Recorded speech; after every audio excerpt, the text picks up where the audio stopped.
अमृत की मृत्यु। सामने रखे हुए अग्निपात्र से सहसा एक हल्के नीले रंग की लपट उठी और बुझ गई। दूसरी लपट उठी और बुझ गई। उसके बाद ही दहकते हुए अंगारे चिटकने लगे और उनमें से यड़ी-बड़ी चिंगारियां निकलकर कक्ष में उड़ने लगीं। अग्निपात्र के सामने बैठा था एक भिक्षु काशाय वस्त्र, चौड़ा माल, लंबी और गठी हुई भुजाएं अपलक दृष्टि से देख रहा था वह अग्निपात्र को। आग पर धातु के पात्र में कुछ द्रव पदार्थ उथल रहा था। चिंगारियों उड़ते ही उसने धातु के पात्र से थोड़ा सा द्रव एक स्वर्ण पात्र में ढाला। उसका रंग मदिरा की भांति लाल था। उसने बड़े ध्यान से देखा।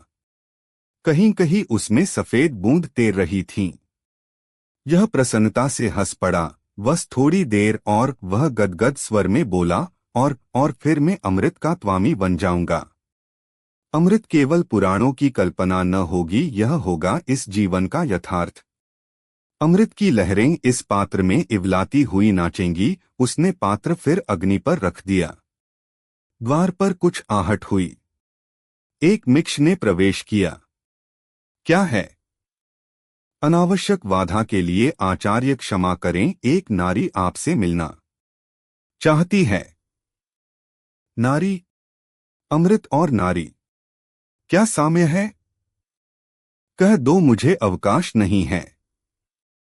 किंतु वह कह रही है कि आचार्य भव्य से मिले बिना में न लौटेगी, भिक्षु ने कहा। किंतु मुझे अवकाश नहीं, आचार्य भव्य ने कहा और अपने कार्य में लग गए। भिक्षु खड़ा ही रहा। नहीं गए तुम? अच्छी विवशता है।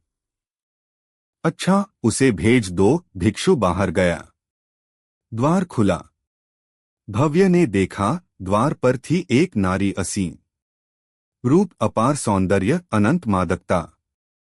हल्का गुलाबी रेशमी अधोवस्त्र, कमर में एक लन्या मृणाल नागिन की भांति लिपटा था, जिसके सिरे पर नीलकमल की अधखिली कलियां झूल रही थीं। वक्ष पर चंपई रंग का वस्त्र था। अंगों से पराग के अंगराग का तीखा सौरभ उड़ रहा था। पीछे के केशों को उलटकर बाई और हटकर जूडर वैधा था और उस पर मौलश्री की माला लपेट दी गई थी। रमणी ने अधखुली मुस्कराती पलकों से भव्य की ओर देखा और नम्रता से नमस्कार किया। भव्य जैसे मंत्रमुग्ध सा हो रहा था। उसने नमस्कार का प्रत्युत्तर भी देते न बना। उसकी दृष्टि जैसे जमसी गई हो। पाप के वातायन से वसंती बयार का एक झोंका आया और कक्ष में सद्यः विकसित रसाल मंजरी का मादक सौरभ विखेरता हुआ चला गया। भव्य ने पवन की गुदगुदी का अनुभव किया। उसी समय पास में रखा हुआ अग्निपात्र फिर दहक उठा। भव्य का ध्यान उधर आकर्षित हुआ। देखा, अमृत का गहरा लाल रंग फीका पड़ता जा रहा है। द्वार पर नारी जो थी। नारी ने वीणा विनिंदित स्वर में कहा, नमस्कार। आचार्य नागार्जुन ने हाथ उठाकर चारों ओर उनड़ते हुए प्रश्नों को रोका। भिक्षुओं के प्रश्नातुर अधर कौंपकर रुक गए। आचार्य ने पैनी दृष्टि से चारों ओर देखा और हंसकर बोले, भिक्षुओं, उत्तर और प्रत्युत्तर, विकल्प और विचार, तर्क और वितर्क से जीवन के सत्य का निरूपण नहीं हो सकता। तो से जीवन की जिस सत्ता का स्पष्ट संकेत तुम्हें मिलता है, संभव है गहनतर तो से कोई उन संकेतों को असत्य रे सिद्ध कर दे। जिसे हम आज असंभव समझते हैं, संभव है कालांतर में यही संभव है कि यह वस्तु है, और न यही कह सकते हैं कि यह वस्तु नहीं है। न हमें यही ज्ञात है कि इन वस्तुओं में अस्तित्व और अनस्तित्व समान रूप से व्याप्त हैं। यही एक चरम अज्ञान हमारा एकमात्र ज्ञान है। सत्य की इसी अनिर्वचनीयता का नाम शून्य है। इसी शून्य की साधना, अपने को अस्तित्व और अनस्तित्व से भी ऊपर उठाना, हमारी गति का लक्ष्य है। यह सभी प्रश्नों का उत्तर है, बस हो जाए। मनुष्य का जीवन इतना छोटा है, मनुष्य की बुद्धि इतनी सीमित है, मनुष्य की कल्पना इतनी भ्रमात्मक है कि हम सत्य का मूल रूप देखने से वंचित रह जाते हैं। हमें जो वस्तु सत्य लगती है वही दूसरे को असत्य अतः हम न यह कह सकते। नागार्जुन उठ खड़े हुए। सभा विसर्जित हो गई। आचार्य अपनी कुटी में जा ही रहे थे कि एक भिक्षु ने आकर नमस्कार किया। कीन भव्य, क्या है वत्स? एक शंका है आचार्य, और उसका समाधान आपको करना ही होगा। क्या प्रश्न है? आचार्य ने स्नेह से पूछा। आचार्य, सत्य का निरूपण बिना अपनी सत्ता के स्थापित किए और हो ही से सकता है। जो मनुष्य स्वयं स्थित नहीं वह निरूपण कर ही कैसे सकता है? ठीक है भव्य, किंतु मनुष्य की सत्ताशीलता की मैं अस्वीकृत तो नहीं करता। हाँ, ब्राह्मणों की माती उसमें आत्मा अवश्य नहीं मानता। आत्मा नहीं। यदि शरीर का अस्तित्व भी है तो कितना नगण्य सारा जीवन बिताकर जब हम सत्य की एकांत झलक पाते हैं, आकर्षित होकर उस ओर बढ़ते हैं, उसी क्षण मृत्यु का काला अंधेरा हमें चारों ओर से घेर लेता है। क्या हम अमर नहीं हो सकते? असंभव है भव्य। कभी कभी असंभव भी संभव हो जाता है आचार्य। आज मैं आपको एक रहस्य बताऊं। विंध्यपथ में मुझे एक मोक्षपत्र मिला था। उस लिपि का अध्ययन करने के बाद उसमें कुछ ऐसे संकेत मिले हैं कि अमृत का निर्माण संभव है। नागार्जुन चौंक पड़े। सच? भव्य, तुम मेरे योग्य शिष्य हो। देखता हूं मेरे पश्चात मठ की रासायनिक परंपरा को तुम बनाए रख सकोगे। प्रयत्न करो वत्स। मेरा आशीर्वाद तुम्हारे साथ है। याल भिक्षु तरुण हुआ। नागार्जुन के बाद आचार्य बना और अमृत के प्रयोग में लग गया। उसने देखा कि द्रव का महरा लाल रंग फीका पड़ता जा रहा है। सहसा रमणी ने वीणा विनिंदित स्वर में कहा, नमस्कार आचार्य। मध्य ने सजग होकर कहा, आशीर्वाद भद्रे। तुम्हारा परिचय? आचार्य, मुझे नहीं जानते, किंतु जिस समय मैं गोपाल को जगाने के लिए प्रभाती गाली हूँ उसी समय आचार्य मंदिर के पार्श्ववर्ती राजमार्ग को पवित्र करते हुए जाते हैं और मुझे गाने के लिए एक पुनीत प्रेरणा मिल जाती है। अहो, तुम वैष्णव मंदिर की देवदासी अंजलि। मैंने तुम्हारे विषय में सुना था। कहा, क्या बात है? आज फाल्गुन की पूर्णमासी है आचार्य, और नवपत्रिका का उत्सव हम लोग आपके संपाराम में मनाने की आज्ञा चाहते हैं।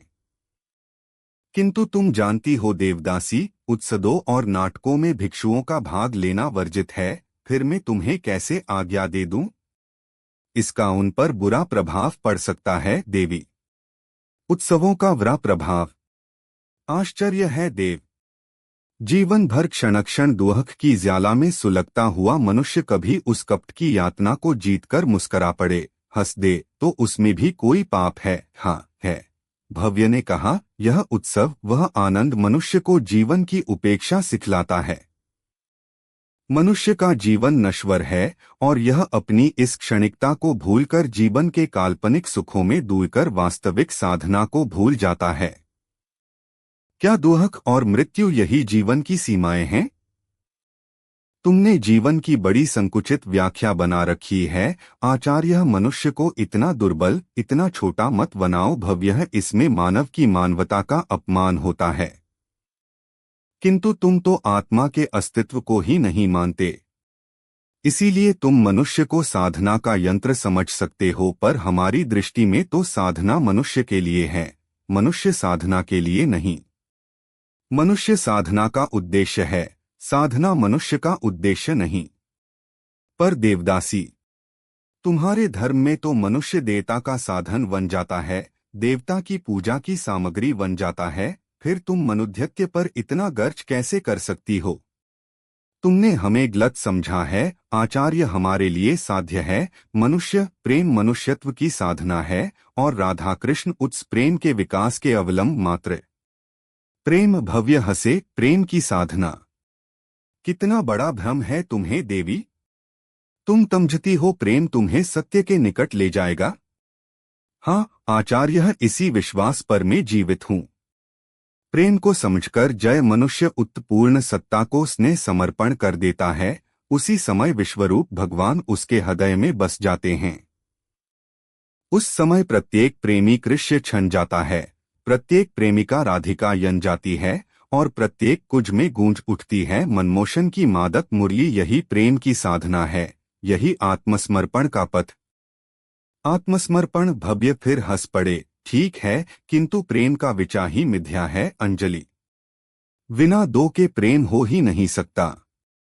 और जिस समय एक मनुष्य अपना सच कुछ समर्पित कर देता है, उस समय उसका अपना क्या रह जाता है? कुछ नहीं। केवल अपनी लालसाओं की समाधि पर, अपनी इच्छाओं के श्मशान में सिसक कर जो मृत्युगीन वह गाता है, उसी को समझता है प्रेम। पिता के धूम्र से मलिन अंतरिक्ष उसे देखकर व्यंग्य से हंसता है। श्मशान के प्रेत अट्टहास करते हैं। और पागल प्रेमी यह समझता है संसार उसका स्वागत कर रहा है। यह है प्रेम। शव का आलिंगन, चिता की राख में दए हुए अंगारों को ही तो प्रेम कहते हैं ना। इसी प्रेम के सद्यल को लेकर तुम जीवन को जीवने चलती हो। बिना सत्ता के, बिना स्थिति के तुम जीवन को नहीं जीत सकती। और प्रेम, आत्मसमर्पण सत्ता को चूर चूर कर डालता है। मुझे जीवन के जीतने की कामना ही नहीं आचार्य। हम जीवन को केवल प्यार करते हैं और जीवन स्वयं हमारे सामने हार जाता है। जीवन हार जाता है या तुम्हें भ्रम में डाल देता है। देव्या वासवदत्ता की कथा सुनी है न? जीवन भर प्रेग करने के पश्चात भी उसे मिली के पन्न अनुक्ति, असंतोष और अंत में उसे झुकना पड़ा बुद्ध के वैराग्य, युद्ध की करुणा के सामने, प्रेम के सामने नहीं। आओ बुद्ध की शरण अंजलि। तुम्हारी सभी कामनाओं की सिद्धि होगी। तुम निर्वाण पाओगी। रहने दो भव्य, मुझे निर्वाण की आवश्यकता नहीं। हमें बार बार इसी संसार में आना है। क्यों न इसी को स्वर्ग बना लें। और कामनाओं की सिद्धि से क्या लाभ है भव्य? कामनाओं की सिद्धि तो यौवन का अंत है। हमारे जीवन का कभी अंत ही नहीं होता, क्योंकि हमारी कामनाओं की कभी सिद्धि ही नहीं होती। उनकी कभी सिद्धि ही नहीं होती, क्योंकि हमारी कामनाएं स्वयं सिद्धि हैं। हमारा जीवन उल्लासमय है भव्य। जब तक हम जीवित रहते हैं हंसते, जब मरते हैं तो। ठहरी देवी वासवदत्ता भी यही कहती थी। लेकिन आचार्य में वासवदत्ता की तरह नहीं है। मृत्यु सबको वही यना देती है देवी। वासवदत्ता मृत्यु के उद्यान के कीटों से डर गई थी। उसने वहां की छाया की शीतलता का अनुभव नहीं किया था। किंतु अब देर हो रही है आचार्य, तो आपका उद्यान हम लोगों को न मिलेगा। मुख्य उद्यान तो नहीं, यह सामने वाला उद्यान तुम उपयोग में ला सकती हो। धन्यवाद आचार्य। अंजलि उठी और चली गई। इतना रूप और इतनी बुद्धि, भव्य ने मन में कहा। इतना तेज, इतना तारुण्य और यह विरक्ति। आश्चर्य है, अंजलि ने सोचा। संध्या हो गई थी। पूर्णिमा की सफेद चांदनी वातायन के मार्ग से झांककर हंस रही थी। भव्य एकाग्रचित्त से अग्निपात्र के तापमान को संयत रखने में व्यस्त था। बाहर दूर पर सामने के उद्यान में उत्सव हो रहा था। रसाल वृक्ष में झूला पड़ा था और लड़कियां गीत गा रही थीं।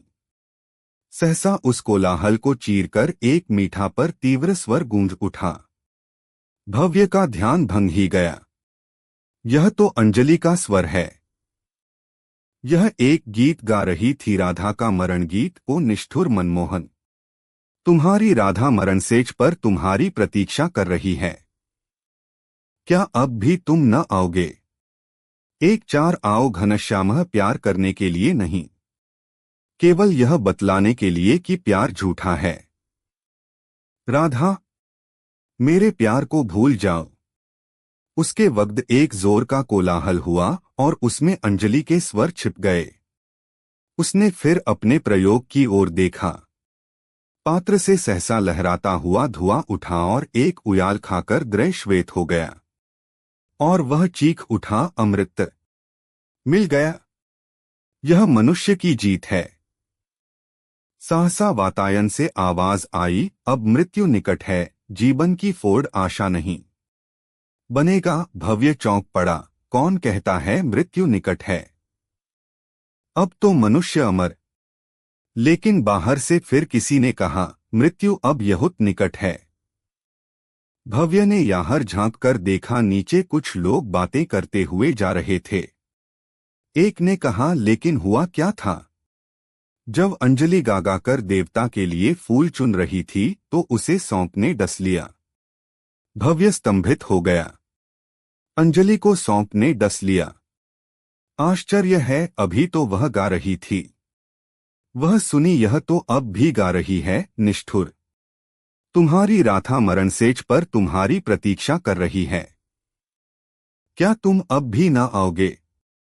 एक बार फिर आओ। निष्ठुर, प्रेम करने के लिए नहीं, यह बतलाने के लिए कि प्रेम झूठा है। भव्य ने ध्यान से देखा। उद्यान शून्य था। तो क्या सचमुच अंजलि मरणसेज पर है? क्या मृत्यु के द्वार पर खड़े होकर अंजलि ने यह गीत गाया है, जित्त की प्रतिध्वनि अनजाने मेरे हृदय में गूंज रही है? वह विकल हो गया। नहीं, अंजलि को खींच ही लाना होगा मौत के मुंह से। उसने अमृत का पात्र लिया और चल पड़ा मंदिर की ओर। मुख्य कक्ष में दासियों से घिरी हुई अंजलि अचेत थी। उसके पहुंचते ही दासियां हट गईं। अकस्मात अंजलि ने आंखें खोल दी।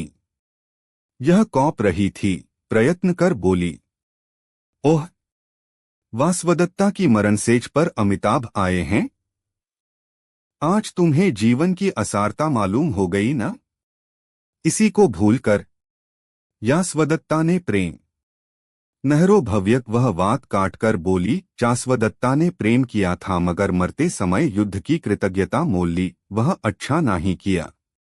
और बुद्धा वृद्ध ने उसके प्यार का तिरस्कार कर मान्यता की भावनाओं का अपमान किया था और अंत समय पर प्रेम के शव पर करुणा और दया का कफन उड़ाकर उन्होंने जले पर नमक छिड़का था। यदि वासवदत्ता का प्रेम बुद्ध ने स्वीकार कर लिया होता तो वासवदत्ता की वह अवस्था ही क्यों होती? मुझसे तुम उसकी आशा न करो भव्य। मैं मनुष्य की भांति जीवित रही हूँ, मनुष्य की भांति महंगी। मुझे जीने का उल रहा है, मरने का पश्चाताप न होगा। मध्य चकित रह गए। जिस मृत्यु से ये जीवन भर डरते रहे, यह देवदासी उसे किस निर्भयता से स्वीकार कर रही है। जिस जीवन के पीछे वे इतनी साधना करने रहे, उसे किस शान से इसने ठुकरा दिया। कौन सी शक्ति है इस आत्मविश्वास के पीछ? अंजलि ने फिर आंखें खोलों और अपना शीतल हाथ भव्य के हाथ पर रख दिया। भव्य सिहर गए पर उन्होंने वह हाथ हटाया नहीं। उन्होंने बड़े ध्यान से देखा अंजलि के मुख की ओर। उसके ओठ जहर के कारण नीले पड़ते जा रहे थे। क्या मृत्यु अंजलि को छीन ले जाएगी? भव्य व्याकुल हो उठे। अंजलि जाने दो, उन्होंने कहा, करुणा न सही, सहानुभूति न सही, क्या प्रेम की प्रार्थना पर भी तुम अमृत की 2 बूंदें स्वीकार न करोगी? अंजलि ने हाथ बढ़ाया और अमृत का पात्र लेकर देवता की मूर्ति के चरणों पर डाल दिया। वे अमर हो गए।